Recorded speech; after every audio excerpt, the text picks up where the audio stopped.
അല്ലാ ഏത് പെണ്ണെന്നറിയോ റസൂലുള്ളാഹിന് 11 ഭാര്യമാരുണ്ടായിരുന്നു. പക്ഷേ 63-ാമത്തെ വയസ്സിൽ വഫാത്താകുന്നത് വരെ ഒരു ഭാര്യയുടെ പേര് പറഞ്ഞ റസൂലുള്ളാഹി കരയുമായിരുന്നു. പെങ്ങള് ഏത് ഭാര്യയുടെ പേരെന്നറിയോ? മഹ്ദി ഖദീജ. ഖദീജ ബീബി റളിയല്ലാഹു തആല അൻഹയുടെ പേര് പറഞ്ഞു പ്രവാചകന്റെ കണ്ണിങ്ങനെ നിറഞ്ഞു ഒഴുകുമായിരുന്നു. കാരണം വല്ലാത്ത സ്നേഹമായിരുന്നു.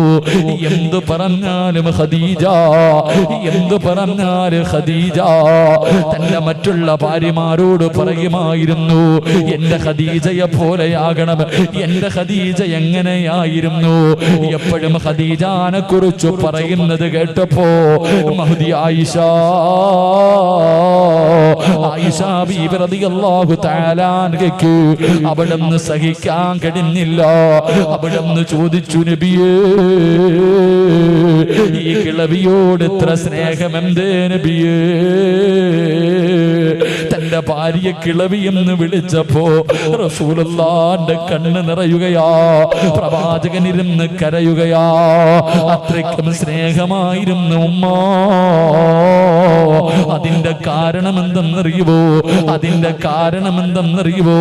അല്ലാഹുവിന്റെ പ്രവാചകനെ നാട് കടത്തുമ്പോ ഊരി വിലക്കുമ്പോ ഖുറൈശികൾ അല്ലാഹുവിന്റെ റസൂലിലേക്ക് തന്റെ കുടുംബത്തെയും മാട്ടിയിറക്കുമ്പോ ആരും സഹകരിക്കാനോ സഹായിക്കാനോ പാടില്ല എന്ന് ഖുറൈശികൾ അവിടെ നിന്ന് പ്രഖ്യാപിക്കുമ്പോ അല്ലാഹുവിന്റെ റസൂല് വീടിന്റെ വെളിയിൽ ഇറങ്ങിയിട്ട് അവിടെ നിന്ന് പറഞ്ഞു, ഖദീജ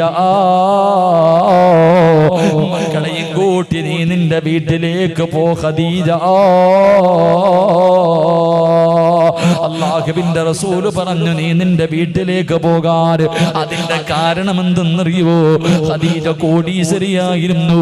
പട്ടിണി കിടന്നിട്ടില്ല, ദുരിതം അനുഭവിച്ചിട്ടില്ല, ദുഃഖവും ദുരിതവും എന്താണെന്നറിയില്ലോ. അതുകൊണ്ട് നീ കുറച്ചു നാൾ നിന്റെ മക്കളെയും കൊണ്ട് നിന്റെ വീട്ടിലേക്ക് പോയി നിൽക്കാൻ അല്ലാഹുവിന്റെ റസൂല് പറയുമ്പോ ഖദീജ എന്ന ഭാര്യ പറഞ്ഞതെന്തെന്നറിയോ? യാ റസൂലല്ലാഹ്, എന്നെ ഒഴിവാക്കല്ലേ നബിയേ, അങ്ങയുടെ ചാരത്ത് നിന്ന് പറഞ്ഞു വിടല്ലേ നബിയേ. മരിക്കാനാണെങ്കിലും ഞാൻ കൂടെയുണ്ട് നബിയേ, പട്ടിണിയാണെങ്കിലും ഞാൻ കൂടെയുണ്ട് നബിയേ. മരണസമയം വരെ, എന്റെ അവസാന നിമിഷം വരെ എനിക്ക് അങ്ങയുടെ കൂടെ നടക്കണം യാ റസൂലല്ലാഹ് എന്ന് പറഞ്ഞുകൊണ്ട് ശൈബ് അബീ താലിബിന്റെ മലഞ്ചെരുവിൽ ചെന്നിട്ട് പച്ചില പറിച്ചു തിന്ന പെണ്ണാണ് ഖദീജ.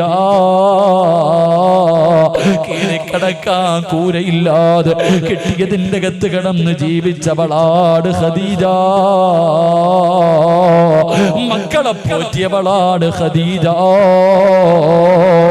ഉള്ളത് കൊണ്ട് തൃപ്തിപ്പെടാൻ പഠിച്ചവളാണ് ഖദീജ. എന്റെ പ്രിയപ്പെട്ട പെങ്ങന്മാര്, നീ റോൾ മോഡലാക്കേണ്ടത് ഖദീജ ബീവിയോ? ആ ഖദീജ ബീവിയുടെ ചരിത്രം വായിച്ചു നോക്കണം പെങ്ങള്. കൊതി തോന്നും മോള്, കൊതി തോന്നും മോള്. അതുകൊണ്ട് പടന്നയിലുള്ള ഭാര്യ ഭർത്താക്കന്മാരോട് നിങ്ങൾ എങ്ങനെയാകണമെന്ന് പറഞ്ഞിട്ട് ദുആ ചെയ്ത് പിരിയാ പോവുകയോ? നിങ്ങൾ എങ്ങനെയാണ് ജീവിക്കേണ്ടതെന്നറിയോ? മഹാനായ നബി മുഹമ്മദ് മുസ്തഫ സല്ലല്ലാഹു അലൈഹി വസല്ലമ തങ്ങളുടെ മുന്നിലേക്ക് മുഖറബുൽ അംലാക്ക് മലക്ക് ജിബ്രീൽ അലൈഹിസ്സലാം ഇറങ്ങി വന്നിട്ട് അവിടുന്ന് ചോദിക്കുന്നു, നബിയേ ഖദീജ ബീവി എവിടെ നബിയേ?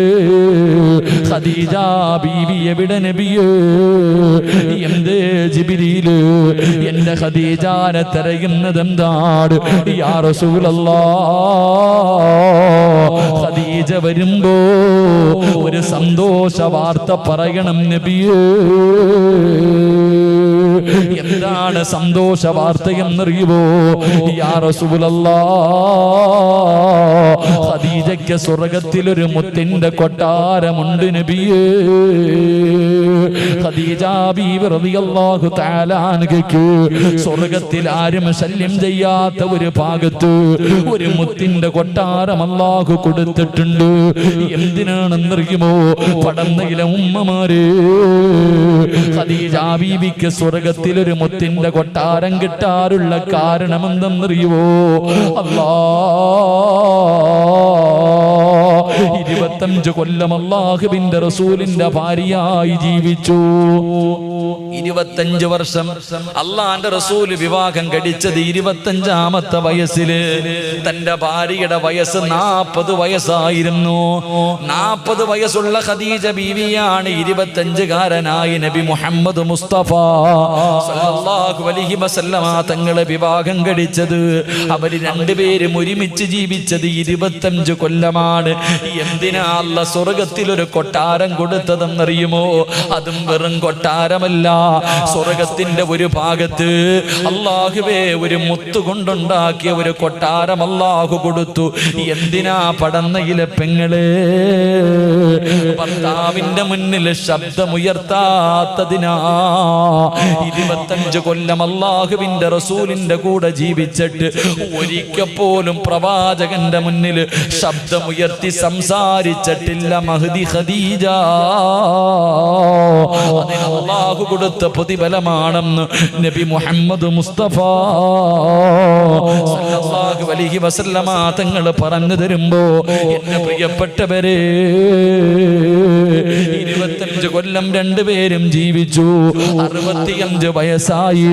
65 വയസ്സായി ഖദീജ ബീവി റളിയല്ലാഹു തആല അൻഹാ കുളിച്ചൊരുങ്ങിയിട്ട് പുതുവസ്ത്രം ധരിച്ചിട്ട് 65 വയസ്സുള്ള ഉമ്മ കാത്തിരിക്കുകയാ. ഭർത്താവിന്റെ മണിയറയിൽ നിന്ന് മാറിക്കിടക്കുന്ന പടന്നയിലെ ഉമ്മയ്ക്കത് മനസ്സിലാകൂല. 65 വയസ്സുള്ള പടുവൃത്തയായ അല്ലാഹുവേ ഖദീജ ബീബി റളിയല്ലാഹു തആല അൻഹാ കുളിച്ചുരങ്ങിയിട്ട് പുതുവസ്ത്രവും ധരിച്ചിട്ട് റസൂലുള്ളാഹിനെ കാത്തിരിക്കുകയാണ്. അതാ ലോകത്തിന്റെ നേതാവ് കടന്നു വന്നു, കഴിക്കാ ഭക്ഷണം കൊടുത്തു.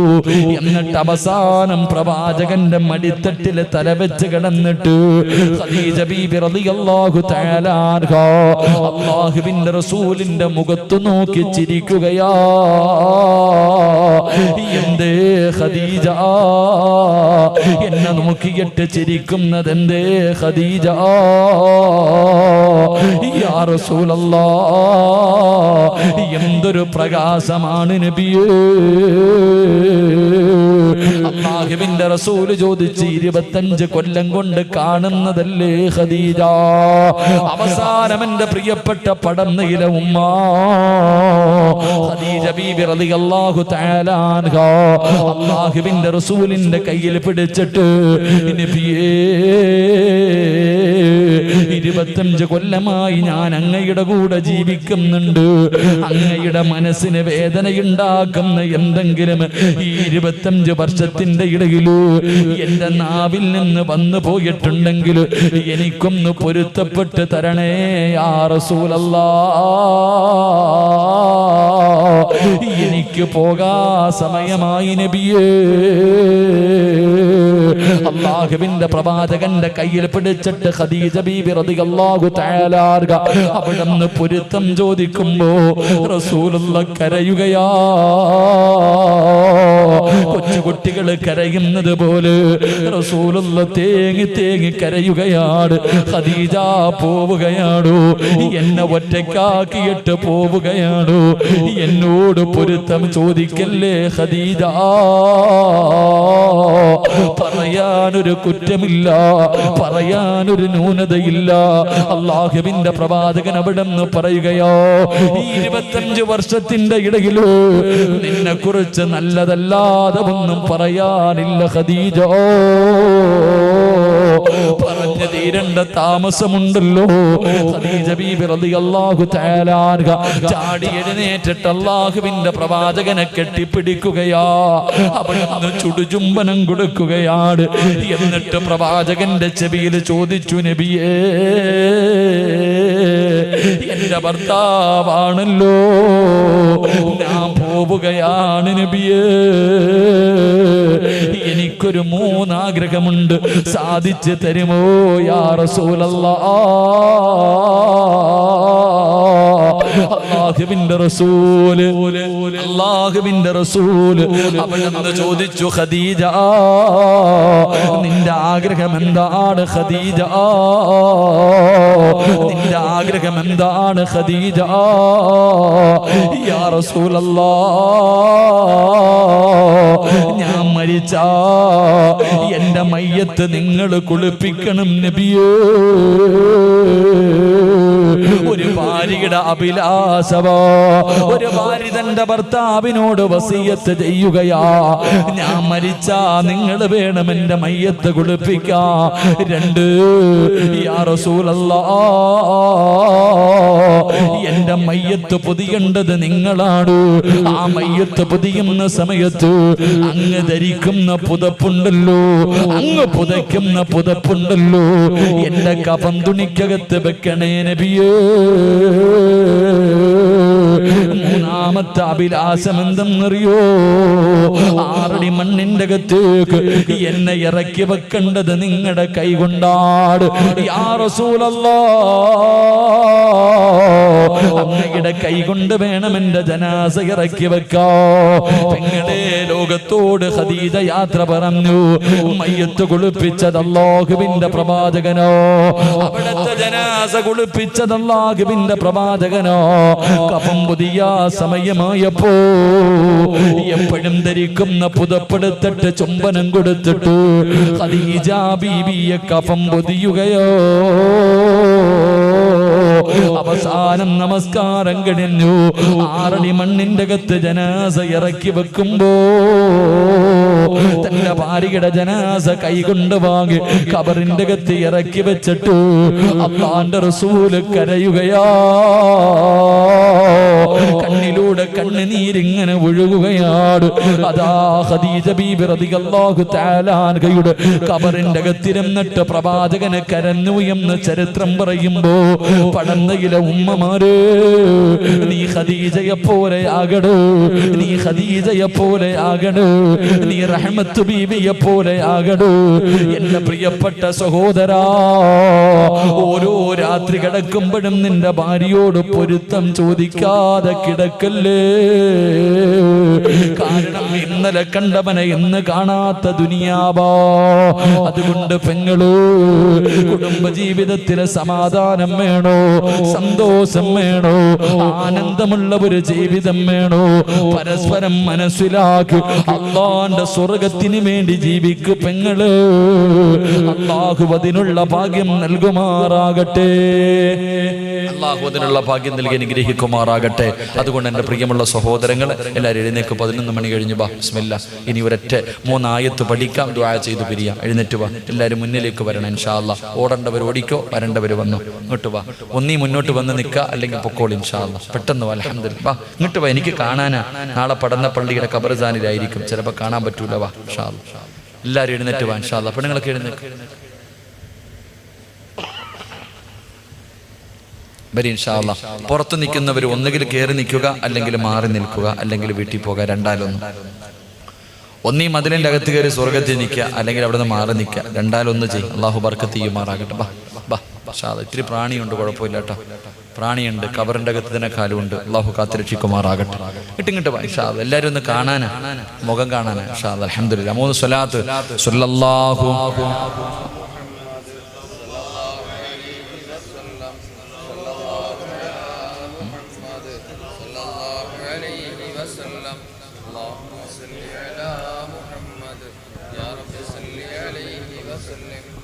അൽഹംദുലില്ലാ. അല്ലാഹു സ്വീകരിക്കുമാറാകട്ടെ. അൽഹംദുലില്ലാ. അതുകൊണ്ട് എൻ്റെ പ്രിയപ്പെട്ട സഹോദരങ്ങളോട് പറയുന്നു, ഓരോ രാത്രി കിടക്കുമ്പോഴും നീ നിന്റെ ഭാര്യയോട് പൊരുത്തം ചോദിക്കണം. പെങ്ങളെ, ഓരോ രാത്രി നീ നിന്റെ ഭർത്താവിനോട് പൊരുത്തം ചോദിക്കണേ, നിങ്ങളുടെ മനസ്സിന് വേദന ഉണ്ടാക്കണേ, എന്തെങ്കിലും എൻ്റെ ഭാഗത്ത് നിന്ന് വന്നു പോയിട്ടുണ്ടെങ്കിൽ പൊരുത്തപ്പെടണേ എന്ന് ചോദിച്ചിട്ട് നീ കിടക്കാവൂ. കാരണം രാവിലെ എഴുന്നേക്കുമെന്ന് ഉറപ്പില്ല. അള്ളാഹു നമ്മളെ കാത്തിരക്ഷിക്കുമാറാകട്ടെ. ഖദീജ ബീവി റളിയല്ലാഹു തആല അൻഹ അവിടുന്ന് പറഞ്ഞു, നബിയെ 25 കൊല്ലം ജീവിച്ചിട്ട് ഒരിക്കൽ പോലും തൻ്റെ ഭർത്താവിൻ്റെ മുന്നിൽ ശബ്ദമുയർത്തി സംസാരിച്ചിട്ടില്ല ഖദീജ ബീവി. നീ ഒന്ന് ചിന്തിച്ചു നോക്കി, നിങ്ങളൊന്ന് ചിന്തിക്കുക. ഭർത്താവിൻ്റെ മുന്നിൽ നീ എന്തൊക്കെ സംസാരിക്കണ പോയിട്ട് എന്തൊക്കെ പറഞ്ഞിട്ടുണ്ട്. അള്ളാഹു പുറത്തുവരുമാറാകട്ടെ, അള്ളാഹു പുറത്തുവരുമാറാകട്ടെ. എൻ്റെ പ്രിയപ്പെട്ട സഹോദരങ്ങളെ, കഴിഞ്ഞ വർഷം നമ്മളെല്ലാവരും ഇവിടെ ഒരുമിച്ച് കൂടി. അൽഹംദുലില്ലാ, നിങ്ങളെല്ലാവരും മനസ്സറിഞ്ഞുകൊണ്ടൊരു സദക്ക കൊടുത്തു.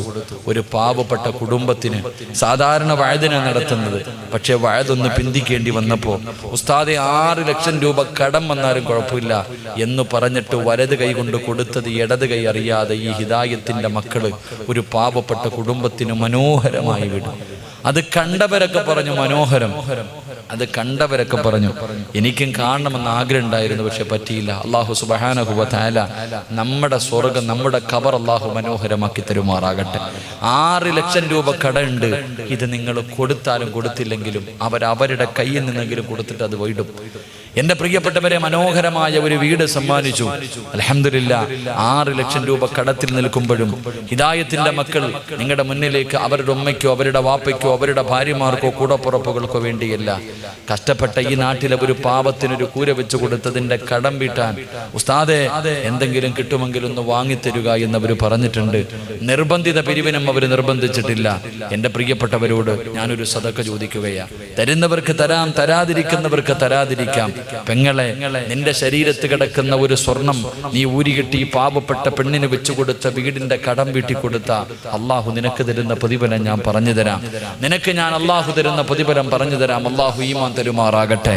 അള്ളാഹു നമുക്ക് ഈമാൻ നൽകുമാറാകട്ടെ. ഈ ചരിത്രം കേട്ടിട്ട് നീ തീരുമാനിക്കൂ, ഊരി കൊടുക്കണോ വേണ്ടേ? നിന്റെ ശരീരത്ത് കിടക്കുന്ന ഒരു സ്വർണ്ണമോതിരം ഊരി കൊടുത്ത ആ പാവപ്പെട്ട കുടുംബത്തിന് വേണ്ടി വെച്ചുകൊടുത്ത വീടിന്റെ കടം വീട്ടുമെങ്കിൽ അള്ളാഹു നിനക്ക് തരുന്ന ഒരു പ്രതിഫലം ഞാൻ പറഞ്ഞു തരാം. ഒന്ന്, നീ മരിക്കുന്ന സമയം സ്വർഗം കണ്ടട്ടെ മരിക്കൂ എന്ന് നബി മുഹമ്മദ് മുസ്തഫ സല്ലല്ലാഹു അലൈഹി വസല്ലമ തങ്ങൾ പറഞ്ഞു. അള്ളാഹുവേ, ഈ പാവപ്പെട്ട സഹോദരിക്ക് വെച്ചുകൊടുത്തത് ഒരാളുടെ കയ്യിൽ നിന്ന് പൈസ കടം വാങ്ങിയിട്ട് 6 ലക്ഷം രൂപ തിരിച്ചു കൊടുക്കാനുണ്ട്. ഉസ്താദെ, ഞങ്ങളുമുണ്ട്. ഞങ്ങളുടെ കയ്യിൽ കിട്ടുന്ന സമയം ഇൻഷാ അല്ലാഹ് ഇത്തിരി താമസിച്ചാണെങ്കിലും ഞങ്ങളൊരു സദക്ക തരാമെന്ന് നിയ്യത്ത് ചെയ്യുന്ന നിങ്ങൾക്ക് അള്ളാഹു തരുന്ന പ്രതിഫലം നിങ്ങളും മരിക്കുന്ന സമയം ഇതിന്റെ പ്രതിഫലം കണ്ടട്ടെ മരിക്കൂ എന്ന് നബി മുഹമ്മദ് മുസ്തഫ സല്ലല്ലാഹു അലൈഹി വസല്ലമ തങ്ങൾ പറയുമ്പോ, പടന്നയിലെ പെങ്ങന്മാരെ, പ്രായമുള്ള ഉമ്മമാരുടെ ശരീരത്ത് ഇവിടെ ഒരുപാട് സ്വർണമുണ്ട്. സ്വർണമിടാത്ത ഒരു പെണ്ണ് പോലുമില്ല. ശൈത്താനെ കയ്യിൽ പിടിച്ചിട്ട് പറയുകയാ, കൊടുക്കല്ലേ കൊടുക്കല്ലേ, എങ്കിൽ അല്ലാഹു തരുന്ന ഒരു പ്രതിഫലം ഞാൻ പറഞ്ഞു തരാ. അള്ളാഹു കൊടുത്ത ഒരു പ്രതിഫലം ഞാൻ പറഞ്ഞു തരാം. മഹാനായ നബി മുഹമ്മദ് മുസ്തഫ സല്ലല്ലാഹു അലൈഹി വസല്ലമ തങ്ങള് അവിടുന്ന് പറഞ്ഞു തരുന്ന ഒന്നാമത്തെ പ്രതിഫലം, മരിക്കുന്ന സമയം നിനക്ക് സ്വർഗം കണ്ടിട്ട് മരണവേദന അറിയാതെ മരിക്കാൻ കഴിയുമെന്ന് നബി മുഹമ്മദ് മുസ്തഫ. മരണത്തിന് വല്ലാത്ത വേദനയല്ലേ വാപ്പാ, മരണത്തിന് വല്ലാത്ത വേദനയല്ലേ പെങ്ങള്, വേദനയുണ്ടെന്ന് പറഞ്ഞത് അല്ലാഹു തന്നെയാ. കുല്ലു നഫ്സിൻ ദാഇഖത്തുൽ മൗത്ത്, മരണത്തിന് വേദനയുണ്ടെന്ന് പറഞ്ഞത് അല്ലാഹുവാണ്. മഹാനായ അഷ്റഫുൽ ഖൽഖ് നബി മുഹമ്മദ് മുസ്തഫ സല്ലല്ലാഹു അലൈഹി വസല്ലമ തങ്ങള് വഫാത്താകുന്നതിന്റെ തലേ ദിവസം തന്റെ വീടിന്റെ അകത്തിരുന്ന അവസാനത്തെ ദീർഘവും സദഖ കൊടുത്ത പ്രവാചകരാ. പടയെങ്കിൽ പോലും പടയമായിരുന്നു, 1 രൂപ പോലും തന്റെ കയ്യിലില്ലായിരുന്നു. വള്ളതമ സദഖ കൊടുത്ത പ്രവാചകന് മരണസമയത്ത് കരഞ്ഞുകൊണ്ട് പറഞ്ഞു, അസ്റായിലേ, എന്നെ കൊണ്ട് താങ്ങാൻ കഴിയുന്നില്ല, ഒന്ന് പതുക്കെ പിടിക്കുമോ അസ്റായീൽ. പെങ്ങളെ, മലമൂത്ര വിസർജനം നടത്തിയിട്ട് നിനക്ക് മരിക്കാൻ പറ്റുമോ? മൃഗങ്ങൾ കിടന്ന് വലിക്കുന്നത് പോലെ വലിച്ചു വലിച്ചു മരിക്കാൻ പറ്റുമോ? ഇല്ല പൊന്നുമോളെ, കാണാൻ വരുന്നവരുടെ മുഖത്ത് നോക്കി കാണുന്നവർ മുഴുവനും പേടിക്കുന്ന രീതിയിൽ കറുത്തിരുണ്ട് നിന്റെ മുഖമങ്ങ് മാറുന്നത് നീ ഇഷ്ടപ്പെടുന്നുണ്ടോ? പെങ്ങളെ, അല്ലാഹു പറയുകയാ, മരിക്കുന്ന സമയത്ത് നീ കൊടുക്കുന്നതിന്റെ പ്രതിഫലം അല്ലാഹു നിനക്ക് കാണിച്ചു തരും. ആ സ്വർഗം കണ്ടിട്ടേ മരിക്കൂ, ആ സ്വർഗം കണ്ടിട്ടേ മരിക്കൂ. ഹിദായത്തിന്റെ മക്കളെ, നിങ്ങളെ നാട്ടുകാര് കളിയാക്കട്ടെ, എന്ത് അപവാദം പറയട്ടെ, തകരല്ലേടാ ചെറുപ്പക്കാരാ, തകരല്ലേടാ ചെറുപ്പക്കാരാ. ഇതാ പടന്നകിട പള്ളികട മിനാരത്തിൽ ഒരു ദിവസം നീ മരിച്ചുപോയെന്ന് വിളിച്ചു പറയും. പടന്നക്കാര് മുഴുവനും നിന്നെ കാണാൻ വരും. വെള്ളത്തുണിക്കകത്ത് കുളിപ്പിച്ച് വീടിന്റെ അകത്ത് പുതച്ച് കിടത്തിയിരിക്കുന്ന നിന്റെ മയ്യത്തിന്റെ മുന്നിലേക്ക് കടന്നു വന്നിട്ട്, പടച്ച റബ്ബേ, എല്ലാരും പോകുന്നുണ്ടല്ലോ, എല്ലാരും പോകുന്നുണ്ടല്ലോ, ഞാൻ പോയില്ലെങ്കിൽ നാട്ടുകാർ എന്തെങ്കിലും കരുതുമല്ലോ എന്ന് കരുതിയിട്ട് നിന്റെ പച്ചയിറച്ചി തിന്നവനും കാണാൻ വരുമടാ ചെറുപ്പക്കാരാ. വെള്ള തുണിയുടെ മുകളിൽ ഇങ്ങനെ കിടക്കുമ്പോ വരി വരിയായി നിന്നിട്ട് നിന്റെ വീടിന്റെ അകത്ത് കടന്നു വന്നിട്ട് മുഖത്തിട്ടിരിക്കുന്ന വെള്ളത്തുണി ഉയർത്തുമ്പോ നിന്റെ മുഖത്തെ പ്രകാശം കണ്ടിട്ട്, നിന്റെ മുഖത്തെ പുഞ്ചിരി കണ്ടിട്ട് അവൻ പോലും നിന്നെ കുറിച്ച് മോശമായി പറഞ്ഞ നാവ് കൊണ്ട് അവൻ പോലും ദുആ ചെയ്യും, അല്ലാഹ് എനിക്കും ഇങ്ങനെ ഒരു മരണം തരണേ അല്ലാഹ്. എന്തൊരു ചിരിയാ തമ്പുരാനെ, എന്തൊരു പ്രകാശമാ തമ്പുരാനെ. മോനെ, മരിച്ചു കിടക്കുമ്പോ ചിരിക്കാൻ കഴിയുമടാ പൊന്നു ചെറുപ്പക്കാരാ. അതുകൊണ്ട് പതറല്ലേ, തോറ്റു കൊടുക്കല്ലേ, പരാജയപ്പെട്ടു കൊടുക്കല്ലേ. പൊന്നു മോനെ, എന്ത് സംഭവിച്ചാലും അല്ലാഹുവിന്റെ സഹായം നിങ്ങൾക്കുണ്ട്. റബ്ബ് കൈവിടൂല നിങ്ങള്. 12 വർഷക്കാലം നിങ്ങൾക്ക് ഇങ്ങനെ നിലനിൽക്കാൻ കഴിയുന്നത് നിങ്ങളുടെ കൂടെ പടച്ച റബ്ബുള്ളത് കൊണ്ടാ. എത്രയോ പാവപ്പെട്ടവരുടെ ദുആ ഉള്ളത് കൊണ്ടാ, എത്രയോ കുടുംബത്തിന്റെ പ്രാർത്ഥനയുള്ളത് കൊണ്ടാ. അതുകൊണ്ട് എന്റെ പ്രിയമുള്ളവരെ, ഒന്ന് മരിക്കുന്ന സമയത്ത് സ്വർഗം കണ്ടിട്ട് ചിരിച്ചുകൊണ്ട് കിടക്കാ. രണ്ടാമത്തെ പ്രതിഫലം കേട്ടോ, എന്തിനാടി കയ്യിൽ കിടക്കുന്ന സ്വർണ്ണമൂരികെട്ട് കൊടുക്കുന്നതെന്ന് ചോദിക്കുന്ന പെണ്ണുങ്ങളോട് പറഞ്ഞു കൊടുക്കാ, നിനക്ക് ഞാനൊരു ചരിത്രം പറഞ്ഞു തരാ. എഴുന്നേക്കുമ്മ ഇരുന്ന് കേക്കല്ലേ, ഈ ചരിത്രം നീ എഴുന്നേറ്റ് നിന്ന് കേൾക്കേണ്ട ചരിത്രമോ, നിന്നെ പോലെ ജീവിച്ച ഒരു പെണ്ണിന്റെ ചരിത്രമോ. മഹാനായ നബി മുഹമ്മദ് മുസ്തഫ സല്ലല്ലാഹു അലൈഹി വസല്ലമ തങ്ങള് ഖദീജ ബീബി റളിയല്ലാഹു തആല അൻഹയുടെ ജനാസ ഖബറിന്റെ അകത്ത് ഇറക്കി വെച്ചു. ഖദീജ ബീബിയുടെ ജനാസ ഖബറിന്റെ അകത്ത് ഇറക്കി വെച്ചു. 3 കെട്ടുകളും അടിച്ചു മാറ്റി. റബ്ബേ, പ്രവാചകന്റെ കണ്ണിങ്ങനെ നിറഞ്ഞു ഒഴുകുന്നുണ്ട്. അല്ലാഹുവിന്റെ റസൂലിന്റെ കണ്ണുനീര് ഖദീജ ബീബിയുടെ കഫം തുണിയുടെ മുകളിലേക്ക് വീഴുന്നുണ്ട്. 25 കൊല്ലം താങ്ങും തണലുമായി നിന്നവളാണല്ലോ ഖദീജ. പെങ്ങളെ, ചെറുപ്പക്കാരാ, മയ്യത്തിന്റെ കബളിന്റെ താഴെ ഒരു പിടി മണ്ണ് വാരിയിട്ട് നമ്മൾ വെക്കുമല്ലോ. പാപ്പാന്റെ കബളിന്റെ താഴെ വെച്ചില്ലേ, ഉമ്മയുടെ കബളിന്റെ താഴെ വെച്ചില്ലേ, കൂടപ്പറപ്പിന്റെ കബളിന്റെ താഴെ വെച്ചില്ലേ. ഏത് മയ്യത്ത് കൊണ്ട് കബറിന്റെ അകത്ത് വെച്ചാൽ ഒരു പിടി മണ്ണ് വാരിയിട്ട് കബളിന്റെ താഴെ വെക്കുമല്ലോ. മഹാനായ അഷ്റഫുൽ ഖൽഖ് നബി മുഹമ്മദ് മുസ്തഫ സല്ലല്ലാഹു അലൈഹി വസല്ലമ തങ്ങള് ഒരു പിടി മണ്ണ് വാരിയിട്ട് ഖദീജ ബീബി റളിയല്ലാഹു തആല അൻഹയുടെ കബളിന്റെ താഴെ ഇങ്ങനെ വെക്കുകയാണ്. എന്നിട്ട് തലയങ്ങ് തിരിക്കുമ്പോ സുബ്ഹാനല്ലാഹ്, കബളില് മണ്ണ് തൊടുന്നില്ല. ഖദീജ ബീവിയുടെ കബളിലെ മണ്ണ് തൊടുന്നില്ല. പ്രവാചകൻ രണ്ടാമതും വെച്ച് തൊടുന്നില്ല, മൂന്നാമതും വെച്ച് തൊടുന്നില്ല. കാരണം എന്തെന്നറിയാതെ പ്രവാചകൻ അത്ഭുതത്തോടെ നിൽക്കുമ്പോ അതാ വരുന്ന മുക്കല്ലബുൽ അംലാക്ക് മലക്ക് ജിബ്രീൽ അലൈഹിസ്സലാം പറന്നിറങ്ങുകയാണ്. യാ റസൂലല്ലാഹ്, മണ്ണ് തൊടൂല നബിയേ, ഖദീജാനെ മണ്ണ് തൊടൂല നബിയേ. കാരണം എന്തേ ജിബ്രീല്? എന്റെ ഭാര്യ മണ്ണ് തൊടാത്തതിന്റെ കാര്യം എന്താ യാ റസൂലല്ലാഹ്? ഒരുപാട് പണമുള്ളവളായിരുന്നു ഖദീജ, കോടീശ്വരന്റെ മകളായിരുന്നു ഖദീജ. എല്ലാ പാപങ്ങൾക്ക് കൊടുത്തവളാ, എല്ലാം അല്ലാഹുവിന്റെ ദീനിന് വേണ്ടി കൊടുത്തവളാ. ഖദീജ സദഖ ചെയ്യുന്നവളായിരുന്നു, ഖദീജ ബീവി സദഖ കൊടുക്കുന്നവളായിരുന്നു. അതുകൊണ്ട് മണ്ണ് തിന്നൂല നബിയേ. ചരിത്രം പറഞ്ഞു തരുമ്പോ പടന്നയിലെ ഉമ്മമാര്, പടന്നയിലെ പെങ്ങന്മാര്, പടന്ന പള്ളിയുടെ കബർസാറിൽ നിന്നെ കൊണ്ട് കബറടക്കുമ്പോ മണ്ണ് തിന്നാതെ പുഴുത്ത് അളിയാതെ കബറിന്റെ അകത്ത് കിടക്കണമെന്ന് നിനക്ക് ആഗ്രഹമുണ്ടോ? അല്ലാ,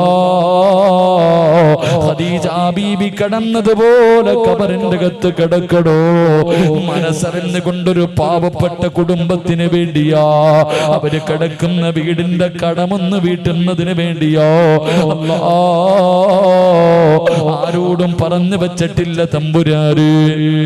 തരുമോ എന്നെനിക്കറിയില്ല റഹ്മാന്, തരുമോ എന്നെനിക്കറിയില്ല റഹ്മാന്. പരിശുദ്ധമായ റബീഉൽ അവ്വൽ മാസമാണ്. ആരെല്ലാം മനസ്സറിഞ്ഞുകൊണ്ട് ഒരു സദഖ കൊടുക്കുന്നു, മരിക്കുന്നതിന് മുമ്പ് ഒരു പ്രാവശ്യമെങ്കിലും ലോകത്തിന്റെ നേതാവിനെ ഒന്ന് സ്വപ്നം കാണാ ഭാഗ്യം കൊടുക്കണേ അല്ലാ, ഭാഗ്യം കൊടുക്കണേ അല്ലാ. അല്ലാഹു സ്വീകരിക്കുമാറാകട്ടെ. എന്റെ പ്രിയപ്പെട്ടവർ, അതുകൊണ്ട് അൽഹംദുലില്ലാഹ് എല്ലാവരും മനസ്സറിഞ്ഞിട്ട് ഒന്നാമത്തെ പ്രതിഫലം മരിക്കുന്നതിന് മുമ്പ് ഒരിക്കലെങ്കിലും ലോകത്തിന്റെ നേതാവിനെ കാണണം. അല്ലാഹു ഭാഗ്യം തരുമാറാകട്ടെ. 2, മരിക്കുന്ന സമയം കിടന്ന കിടപ്പി കിടന്ന് മലമൂത്ര വിസർജനം നടത്തി മൃഗങ്ങൾ ചാകുന്നത് പോലെ വിളിച്ചു വിളിച്ചു മരിക്കാൻ എനിക്ക് വയ്യ ഉസ്താദേ, എനിക്ക് സ്വർഗം കണ്ടിട്ട് മരിക്കണം ഉസ്താദേ. എനിക്ക് ഖദീജ ബീവി റളിയല്ലാഹു തആല അൻഹ കടന്നതുപോലെ മണ്ണ് തിന്നാതെ ഖബറിന്റെ അകത്ത് കിടക്കണം. അൽഹംദുലില്ലാഹ്. എഴുന്നേക്ക്, എല്ലാവരും എഴുന്നേക്ക് ഇൻഷാ അല്ലാഹ്. ബിസ്മില്ലാഹ് പറ 3 സ്വലാത്ത്. സല്ലല്ലാഹു മുഹമ്മദ് സല്ലല്ലാഹു അലൈഹി വസല്ലം. പെണ്ണുങ്ങൾ എഴുന്നേക്ക്. സല്ലല്ലാഹു അലാ മുഹമ്മദ് സല്ലല്ലാഹു അലൈഹി വസല്ലം. അല്ലാഹുമ്മ സല്ലി അലാ മുഹമ്മദ് യാ റബ്ബി സല്ലി അലൈഹി വസല്ലം. അല്ലാഹു സ്വീകരിക്കുമാറാകട്ടെ. പ്രവാചകൻ സല്ലല്ലാഹു അലൈഹി വസല്ലം തങ്ങൾ പറഞ്ഞു, 3 ഭർത്താക്കന്മാർ ഒരു കാലത്തും സ്വർഗത്തിൽ കടക്കൂല. അല്ലാഹു നമ്മളെ കാത്തുരക്ഷിക്കുമാറാകട്ടെ. ഉറക്ക അല്ലാഹു നമ്മളെ കാത്തുരക്ഷിക്കുമാറാകട്ടെ. ഉറക്കപ്പറ അല്ലാഹു നമ്മളെ കാത്തുരക്ഷിക്കുമാറാകട്ടെ. എൻ്റെ പ്രിയമുള്ള സഹോദരങ്ങളെ, പ്രവാചകൻ അവിടെ നിന്ന് പറഞ്ഞു തരുന്നു. 1 ബക്കറ്റ് എടുക്കാൻ സമയമായോ? ബക്കറ്റ് എടുക്കൽ. അൽഹംദുലില്ലാഹ്. സംഘാടകർ ബക്കറ്റുമായിട്ട് നിങ്ങളുടെ മുന്നിലേക്ക് കടന്നു വരുന്നു. സംഘാടകർ ബക്കറ്റുമായിട്ട് നിങ്ങളുടെ മുന്നിലേക്ക് കടന്നു വരുമ്പോൾ മനസ്സിൽ കടന്നു വരേണ്ടത് പ്രവാചകന്റെ ഒരു ഹദീസ. അള്ളാഹുവിന്റെ പ്രവാചകൻ സല്ലല്ലാഹു അലൈഹി വസല്ലമ തങ്ങളുടെ ഒരു ഹദീസ് നിന്റെ മനസ്സിലേക്ക് കടന്നു വരണം. ആ ഹദീസ് നിന്റെ മനസ്സിലേക്ക് കടന്നു വരണം. എന്താ പ്രവാചകൻ പറഞ്ഞത്? അള്ളാഹുവിന്റെ റസൂല് ഒരിക്കലും കള്ളം പറയാത്ത നബി മുഹമ്മദ് മുസ്തഫ സല്ലല്ലാഹു അലൈഹി വസല്ലമ തങ്ങൾ പറഞ്ഞത് എന്തെന്നറിയുമോ? അസ്സദഖത്തു റദ്ദുൽ ബലാ. വിപത്തുകളെ സദഖ തട്ടി മാറ്റുമെന്ന് നബി മുഹമ്മദ് മുസ്തഫ സല്ലല്ലാഹു അലൈഹി വസല്ലമ തങ്ങൾ പറയുമ്പോ ബക്കറ്റുമായ സംഘാടകർ മുന്നിലേക്ക് കടന്നു വരികയാ. എഴുന്നേറ്റ് ഓടേണ്ടവർക്ക് എഴുന്നേറ്റ് ഓടാ, ഉറക്കം നടിക്കുന്നവർക്ക് ഉറക്കം നടിക്കാ, തലതാഴ്ത്തി നിൽക്കുന്നവർക്ക് തലതാഴ്ത്തി നിൽക്കാ. പക്ഷേ മനസ്സറിഞ്ഞുകൊണ്ടൊരു സദഖ കൊടുത്താ, വാപ്പാ ക്യാൻസർ എന്ന് പറയുന്ന മാരക രോഗത്തിനെ കുറിച്ച് നിനക്കറിയുമല്ലോ. അല്ലാഹുവേ, ഇന്നിവിടേക്ക് വഅദിന് വരുമ്പോഴും കാഞ്ഞങ്ങാട് ഹോസ്പിറ്റലിൽ കിടക്കുന്ന 5 നേരം നിസ്കരിക്കുന്ന പടച്ചവനെ ഒരു പിതാവിനെ കണ്ടിട്ടാണ് കിടന്നു വരുന്നത്. ക്യാൻസർ എന്ന് പറയുന്ന മാരകമായ രോഗമുണ്ടല്ലോ. അല്ലാഹുവേ, തന്റെ ശരീരം മുഴുവനും അല്ലാഹുവേ പടർന്ന് പന്തലിച്ചിരിക്കുകയാ. പച്ചവെള്ളം പോലും കുടിക്കാൻ കഴിയുന്നില്ല. അല്ലാഹുവേ, ഒരേ ഒരു കിടപ്പാട് ഒന്ന് വളയുക പോലും ചെയ്യുന്നില്ല. പടച്ചവനെ 2 രണ്ടാഴ്ചകൾക്ക് മുമ്പ് ഞാൻ ആ പിതാവിനെ കാണാൻ പോയി. ആ സമയത്തും എന്റെ കയ്യിൽ ഇങ്ങനെ പിടിച്ചിട്ട് ഹസ്ബുനല്ലാഹു നിഅമൽ വകീൽ നിഅമൽ മൗലാ വ നിഅമൻ നസീർ പടച്ചവനെ എന്ന് പറഞ്ഞുകൊണ്ട് എന്റെ കയ്യിൽ പിടിച്ചു ദുആ ചെയ്യണേ എന്ന് പറഞ്ഞ മനുഷ്യരാ, അല്ലാഹുവേ പച്ചവെള്ളം പോലും ഇറക്കാൻ കഴിയാതെ എപ്പോഴാണെന്നറിയില്ല മരണം ഇങ്ങനെ പടച്ചവനെ പ്രതീക്ഷിച്ചുകൊണ്ട് എല്ലാ മക്കളും തന്റെ പിതാവിന്റെ അവസ്ഥ കണ്ട് കരഞ്ഞുകൊണ്ടിരിക്കുന്ന കാഴ്ച കണ്ടിട്ട് വന്നതാ. മോനെ അറിഞ്ഞില്ലടാ പൊന്നുമോര്, പടച്ചവനെ നിനക്കറിയുമോ അങ്ങനെ ഏതെങ്കിലും ഒരു രോഗത്തിന്റെ അണുക്കൾ നിന്റെ ശരീരത്തിലുണ്ടോ എന്ന് നിനക്ക് തിരിച്ചറിയാൻ കഴിയുമോ? സമ്പാദിച്ചത് മുഴുവനും വിറ്റ് ചികിത്സിച്ചാലും മാറാത്ത രോഗങ്ങള്, കിടന്ന കിടപ്പിൽ കിടന്ന് മലമൂത്ര വിസർജനം നടത്തുന്ന രോഗികളെ കാണുന്നവരാ. പടച്ചവനെ കിഡ്നി തകരുന്ന രോഗം ഇന്ന് വല്ലാതെ പടർന്നുകൊണ്ടിരിക്കുകയാ. പടച്ചവനെ ഡയാലിസിസ് ചെയ്യുന്ന എത്രയോ രോഗികളെ കാണുന്നവരാ. എന്തേ പെങ്ങളെ ചിന്തിക്കാത്തത്, എന്തേ പെങ്ങളെ ചിന്തിക്കാത്തത്? ഇന്ന് നല്ല കാര്യങ്ങൾക്ക് ചോദിച്ചാ കൊടുക്കാൻ നിന്റെ കയ്യിലില്ലല്ലോ. അവസാനം കിഡ്നി തകർന്നിട്ട് വീടിന്റെ അകത്ത് കിടക്കുമ്പോ 30-40 ലക്ഷം രൂപ കൊടുത്തിട്ട് എനിക്ക് ആരെങ്കിലും കിഡ്നി തരുമോ എന്ന് തെണ്ടുന്നവരെ കാണുന്നവരാ. നല്ല കാര്യങ്ങൾക്ക് ചോദിച്ചാ കൊടുക്കൂല. അവസാനം തകർന്നു കിടക്കുമ്പോ 25 ലക്ഷം തരാ, 30 ലക്ഷം തരാ, ആരെങ്കിലും എനിക്ക് ഒരു കിഡ്നി തരുമോ എന്ന് യാചിക്കുന്നവരെ കാണുന്നവരാ. അല്ലാഹു അങ്ങനെ ഒരു ഗതി നിനക്ക് തരൂല. 25-30 കൊടുക്കണ്ട, നിന്റെ കയ്യിലുള്ളതിൽ പടച്ച റബ്ബ് തന്നതിൽ നിന്ന് ഒരൽപ്പം കൊടുത്താ അസ്സദഖത്തു റദ്ദുൽ ബലാ. അങ്ങനെ ഒരു ഗതി അല്ലാഹു നിനക്ക് തരില്ലെന്ന് നബി മുഹമ്മദ് മുസ്തഫ സ്വല്ലല്ലാഹു അലൈഹി വസല്ലമ തങ്ങൾ പറയുമ്പോ കരുണക്കടലായ അല്ലാഹ് പാവപ്പെട്ടവരെ സഹായിക്കുന്നവരാ തമ്പുരാന്. ഒരു നേരത്തെ അന്നത്തിന് വകയില്ലാത്തവർ, ഒരു നേരം മരുന്ന് വാങ്ങാനില്ലാത്തവർ, കിടക്കാൻ ഒരു കൂരയില്ലാത്ത പാവപ്പെട്ടവരുടെ കണ്ണുനീരപ്പുന്ന മക്കളാല്ലോ. ആരെല്ലാം മനസ്സറിഞ്ഞുകൊണ്ടൊരു സദഖ കൊടുക്കുന്നു. ഇവരെ നീ കൈവിടല്ലേ അല്ലാ, ഇവരെ നീ കൈവിടല്ലേ അല്ലാ. ഇവരുടെ ജീവിതത്തിൽ ഖൈറും ബറക്കത്തും ഐശ്വര്യവും നൽകണേ അല്ലാ. ഈ സദഖ അതിനൊരു സബബാക്കണേ റബ്ബേ. അല്ലാഹു സ്വീകരിക്കുമാറാകട്ടെ. മനസ്സറിഞ്ഞിട്ടൊരു സദഖ കൊടുക്ക്. ഇത് കൊടുത്താ നിനക്ക് എന്തെങ്കിലും രോഗം ഉണ്ടെങ്കിൽ അല്ലാഹ് മാറ്റിത്തരും. ഇന്ന് ചിലപ്പോ നീ ഒരു 10 ഇട്ടാ നിന്റെ രോഗം മാറും, ഒരു 50 രൂപ ഇട്ടാ നിന്റെ രോഗം മാറും. പക്ഷെ ഇടൂല, നീ കൈകെട്ടിയിരിക്കും. കിഡ്നി തകർന്നെന്ന് പറയുമ്പോ മാറ്റിവെക്ക 25 25 വീട് വിറ്റിട്ടാണെങ്കിൽ നീ അതിന് തയ്യാറാകും. നിനക്ക് അല്ലാഹു അങ്ങനെ ഒരു ഗതി തരൂല. അല്ലാഹു നമ്മളെ കാത്തിരക്ഷിക്കുമാറാകട്ടെ. ഉറക്കെ അല്ലാഹു നമ്മളെ കാത്തിരക്ഷിക്കുമാറാകട്ടെ. അല്ലാഹുവെ ആരെല്ലാം മനസ്സറിഞ്ഞുകൊണ്ടൊരു സദഖ കൊടുക്കുന്നു പടച്ചവൻ ഇവരുടെ ജീവിതത്തിൽ ഖൈറും ബർക്കത്തും ഐശ്വര്യവും നീ നൽകിയതിൽ മുഴുവനിലും ബർക്കത്ത് നീ നൽകി അനുഗ്രഹിക്കണേ തമ്പുരാനെ. അല്ലാഹു നമുക്ക് ബർക്കത്ത് നൽകുമാറാകട്ടെ. അല്ലാഹു നമുക്ക് ബർക്കത്ത് നൽകുമാറാകട്ടെ. പ്രവാചകൻ സല്ലല്ലാഹു അലൈഹി വസല്ലമ തങ്ങൾ പറഞ്ഞു, 4 കാര്യങ്ങൾ ആരെങ്കിലും തന്റെ ജീവിതത്തിൽ സൂക്ഷിച്ചാൽ ഒരു കാലത്തും അല്ലാഹു അവന് ദാരിദ്ര്യം കൊടുക്കില്ല എന്ന് നബി മുഹമ്മദ് മുസ്തഫ. ഉറക്കെ നബി മുഹമ്മദ് മുസ്തഫ. 4 കാര്യങ്ങൾ ഞാൻ നിങ്ങൾക്ക് പറഞ്ഞു തരാം. ഈ 4 കാര്യം പടന്നയിൽ ഒരുമിച്ച് കൂടിയ നിങ്ങൾ ആരെങ്കിലും നിങ്ങളുടെ ജീവിതത്തിൽ സൂക്ഷിച്ചാൽ മരിക്കുന്ന കാലം വരെ ഒരുത്തന്റെ മുന്നിലും പോയിട്ട് എൻ്റെ മക്കളെ കെട്ടിക്കാൻ പൈസയില്ല, വീട് വെക്കാൻ പൈസയില്ല, മരുന്ന് വാങ്ങാൻ പൈസയില്ല, എന്തെങ്കിലും തരണേ എന്ന് പറഞ്ഞ് യാചിക്കേണ്ട ഒരു ഗതികേട് അല്ലാഹു നിനക്ക് തരില്ല എന്ന് നബി മുഹമ്മദ് മുസ്തഫ. ഉറക്കെ നബി മുഹമ്മദ് മുസ്തഫ സ്വല്ലല്ലാഹു. ഒരു 4 കാര്യം ഞാൻ പറഞ്ഞുതരാം ഉസ്താദെ, നിസാരമായ 4 കാര്യങ്ങൾ. ഈ 4 കാര്യം ഇന്ന് മുതൽ സൂക്ഷിക്കാമെന്ന് നിയ്യത്ത് ചെയ്യുന്നവർ കൈപൊക്ക്. നിനക്ക് അല്ലാഹു ഒരു കാലത്തും ദാരിദ്ര്യം തരൂല. കൈപൊക്ക്. മനസ്സുള്ളവൻ പൊക്കിയാൽ മതി, എല്ലാത്തവൻ പൊക്കണ്ട. നിനക്ക് ദാരിദ്ര്യം വേണമെങ്കിൽ നീ പൊക്കാതിരുന്നു. ഇൻഷാ അല്ലാഹ്. വേണ്ടവർ കൈപൊക്ക്, വേണ്ടവർ കൈപൊക്ക്. റസൂലുള്ളാഹി തങ്ങൾ പറഞ്ഞ ഹദീസ. താല്പര്യമുണ്ടോ? എന്താ പെണ്ണുങ്ങളെ വേണോ? നിനക്ക് ബറക്കത്ത് വേണോ? അല്ലാഹു ഒരു കാലത്തും ഒരുത്തന്റെ മുന്നിലും പോയിട്ട് ശരീരം വിറ്റിട്ട് ജീവിക്കേണ്ട ഗതികേട് നിനക്ക് തരൂല. പിരിവെടുത്തിട്ട് കുടുംബത്തെ പോറ്റേണ്ട ഒരു അവസ്ഥ അല്ലാഹു നിനക്ക് തരില്ല എന്ന് നബി മുഹമ്മദ് മുസ്തഫ. ആഗ്രഹമുള്ളവർ കൈപൊക്ക്. ഇന്ന് മുതൽ സൂക്ഷിക്കാം. ഇന്ന് മുതൽ താല്പര്യം ഉണ്ടെങ്കിൽ പൊക്ക്. അല്ലാഹു ബർക്കത്ത് ചെയ്യുമാറാകട്ടെ. അല്ലാഹു ബർക്കത്ത് ചെയ്യുമാറാകട്ടെ. ഉറക്കപ്പറ. ചിലപ്പോൾ നീ ഒറ്റ ആമീന്റെ പേരിൽ രക്ഷപ്പെട്ടു പോകും. അല്ലാഹു ബർക്കത്ത് ചെയ്യുമാറാകട്ടെ.